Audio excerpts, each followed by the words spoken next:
অবশেষে বর্ষাকাল ঢুকেই পড়েছে আর মা বৃষ্টির দিনে বানিয়েছিল গরম গরম গলা ভাত, সাথে ছিল ডাল চিংড়ির ভর্তা, শুকনো খোলায় ভাজা পাঁপড়। এই ডাল চিংড়ি ভর্তা দিয়ে গরম ভাত হোক বা গলা ভাত, দুটোই কিন্তু জমে ক্ষীর। আর এর জন্য রেসিপিটা আমি শেয়ার করছি তোমাদের সাথে। আর ফার্স্টেই লাগছে নুন হলুদ দিয়ে ভাজা চিংড়ি মাছ, সাথে পেঁয়াজ কুচোনো, গোটা কয়েক টুকরো কোয়া রসুন, শুকনো লঙ্কা, ডুমো ডুমো করে কাটা টমেটো। আর অন্যদিকে নুন হলুদ দিয়ে সিদ্ধ করতে দিয়েছিলাম মুসুর ডাল। আর অন্যদিকে ফ্রাই করে নিচ্ছিলাম সরষের তেলের মধ্যে রসুন, শুকনো লঙ্কা, পেঁয়াজ, ডুমো ডুমো করে কাটা টমেটো। সব কটা কিন্তু সর্ষের তেলের মধ্যে ফ্রাই হবে। তারপরে ওগুলোকে ভালো করে ফ্রাই করে নেওয়ার পর আমি হাম্বল দিস্তে ভালো করে কুটে নিচ্ছিলাম।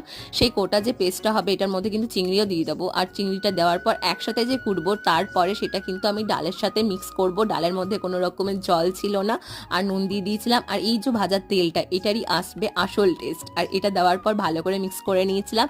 তারপরে রেডি হয়ে গেল আমাদের ডাল চিংড়ির ভর্তা। তোমরা ট্রাই করো আর জানিও। আজকের জন্য